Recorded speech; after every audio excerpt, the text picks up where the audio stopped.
Is it very cool, super cool to be nominated for Grammy? Of course, that's so great.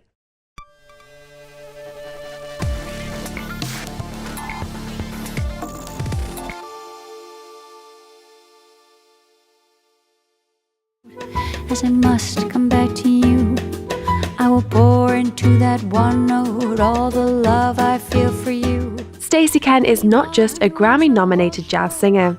She is a musician that brings back the heart and soul of bossa nova. With several British Jazz Awards and gold and platinum albums under her belt, this interview demonstrates why Stacey Kent has personal achievements that shine brighter than any award. So, Stacey Kent, we're here following the release of your much-awaited album, Tenderly. Can you tell us a bit about this album and what it meant for you? Yeah, this meant so much to me because, they all do for their own particular reasons. This was spectacular and special because of Roberto Menescal, who plays guitar on the album. And I have to explain for people who don't know Roberto Menescal. They will know him by his music, but not necessarily by his name. Roberto is one of the fathers of bossa nova, huge Brazilian music and movement that came about in the late 50s, early 60s with the fathers like Roberto Menescal, Jobim, João Gilberto, Vinícius de Moraes. These guys are my heroes. You know, these are the people I grew up listening to when I was 14 years old and I discovered bossa nova. They came into my life. And I met Roberto when I was asked to perform at the 80th birthday celebration of the statue of Christ the Redeemer, O Cristo Redentor, down in Brazil. Already it was a hugely exciting night because it was an all-Brazilian event to celebrate this birthday, and there was a huge concert out on the beach, and you're overlooking, you can see Corcovado all lit up in the distance. It was magic. And they only invited 2 non-Brazilians to partake, and that they were myself and my husband, Jim. So what a complete knockout experience, because these people who are our heroes, to be embraced back by a country and a culture that has meant so much to us and fueled us musically was just huge, you can imagine. So I was coming off the stage after having sung my song, and coming up the stairs to go perform his was Roberto Menescal. We had never seen each other. I knew his name and his face very well from all sorts, movies, books, all sorts. And there he was in front of me, and I just went, Roberto, because I was just so shocked that he was right there. I didn't know he was on the bill. And he went, Stacey. And what was weird was I had no idea that he knew who I was, because I'm some girl singer from North America. How would, we don't cross paths except here, and he started to name my albums to me and said, my wife Yara and I listen to you all the time. You're my favorite North American singer. And we became friends. So we exchanged emails and we started emailing each other back and forth. And the reason I have to tell you this whole story is because when he came to make this album with us, Tenderly, it wasn't simply me making some calls to some great musicians to say, come and be on my record. This was a very beautiful friendship that started to heat up because of that meeting. And it was good that we had so long to become friends, because I think I would have been nervous in the studio playing with one of my heroes, Roberto Menescal. Of course. And he became a real mentor and friend to me, and we realized how much we have in common, even though we are from such different worlds and different generations. This was a magnificent, profound friendship that got together. And now the reason I have to tell you all that, and to answer your question why this is special, Roberto had never made an album of standards before. He's made a gazillion albums, and produced a gazillion albums, but all down in Brazil, and a little bit of music outside of that, but not really the American songbook. And he came and recorded with us on our previous album, which was kind of a Brazilian album, The Changing Lights, and he sort of confessed to me that he had never made a standards album, and it was his dream to make an album of standards and to do it with me. And I was completely knocked out that he would want to do this. He grew up on people like Barney Kessel, Julie London, and he loves that intimacy of the standards. People who do know his music from Brazil will know that he's very well known for playing, he likes that singer-guitarist intimate relationship. He's very into these duos. There's some very famous recordings of him with some great singers. And he loves that intimacy of the voice and the guitar. But he did it in Brazil, and now he wanted to do it with the American Songbook. And that is the whole story as to why this album came about. It was really his idea, his dream, which was mine too, and so his baby. So when we came to make Tenderly, the reason it was so special is because, you know, I kept pinching myself that I'm here with Roberto Menescal recording in this very intimate way. How did this even happen to me, you see? And that's why I feel so exhilarated by the project. It's not simply a collection of beautiful songs. Moi je l'aime mais j'ai parcouru le monde en cherchant ses racines vagabondes. Aujourd'hui pour trouver les plus profondes, c'est la samba chanson qu'il faut chanter. Yeah, and I think that the sound from Brazil, it's inevitable that it's on this album because Roberto plays in a particular way. You know, I keep using the word intimate. To be more specific, there's a lot of space, there's a lot of quiet. And I think that we transported that atmosphere, that universe, to this with the standards. The idea behind this album was to make, not to go big, but to go kind of, no, not kind of at all, to go completely the opposite direction, like we're just in this vacuum. It's very pure, it's extremely intimate, and it's very bare. That's kind of daunting in itself because there's nowhere to hide. You know, it relies on me to sing well. I mean, you hear my voice. If you hear a band with, 10 people in it and there's trumpets and this and that going on, you can kind of hide away, and this is so exposed that nobody can afford to make it's a turn of phrase to say make a wrong move, but that's not how music works. It's not about wrong move. But it's so exposed that you're just on all the time, and you got to make sure that it's good. And I think that the reason this works so well, the American Songbook and the way in which Roberto works in Brazilian music, is because the songs themselves are so strong. Harmonically, they're strong. Poetically, they're strong. Everything about them is just so whole and beautiful and fully formed, and it doesn't need a lot. And it's funny because with Roberto, as I was saying, he's played with so many of the great Brazilian singers over the years, and sometimes they are big bands and it's a lot of, action and activity and rhythm and sound and groove and all of that. But his favorite stuff is born out of the origins of bossa nova. En vain me chanter leur romance.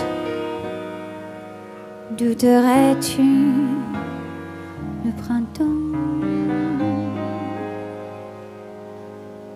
It's funny to hear the words bold and brave because you're in your music and you're so in it and you have this passion for it, and you're not thinking in terms of, how can I do something really daring? It's not like the Frenchman who threw the line across from one of the Twin Towers to the other and, walked the tightrope from one to the other. That's bold and very scary. In music, yes, you might be taking chances, but I don't think you think of it in those terms. You find your way according to, if you're lucky, you know yourself well, you know what it is that you want to play, and you find your way through the music.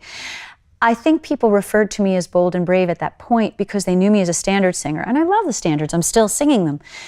But what they're referring to is the fact that I started singing a lot of material that was coming from my husband, the composer Jim Tomlinson, and the great novelist, they're both great, and they're a great partnership, Kazuo Ishiguro. And what a songwriting team they are. It's unbelievable, the songs they come up with for me. And I think that reference is because I started to sing songs. Honestly, it didn't feel like it was brave because they were so me. They were so tailor-made for me. And I want to explain that when I was singing the standards, if I'm perfectly honest with you, as much as I loved them, I felt an itch. I felt like something was missing, and that's what was missing. And I want to explain what that is. That is to say that in the Great American Songbook, the formula is this. The singer sings the song. It's 32 bars long for the most part, unless it's a Cole Porter song and it's longer, but it's 32 bars. And then the band comes in and the instrumentals happen and there's some solos, and then the singer sings it out. And there's a real formula. Now, the reason there's a formula is because it works. But if you do that time and time again, something's missing. Something for me was frustrating. And I think it's because, you know, I'm such a lyric-oriented singer. I love the story. And I didn't like that there was this song, then the instrumentals, then me. I asked Jim Tomlinson and Kazuo Ishiguro to write me songs when we started that were through composed. In other words, the story, and they're long stories. They're good, developed. It's like a whole lifetime in a matter of 5 minutes. The story lasts all the way through the song. And the solos are still there. The improvisation for the musicians is still there, but they no longer have that chunk of the 32 bars on which to play. And it made everything all the more exciting, actually. There's Graham on the piano, suddenly infusing the music with something that he hears from the lyric, and he plays something, you know, obligato behind me, around me.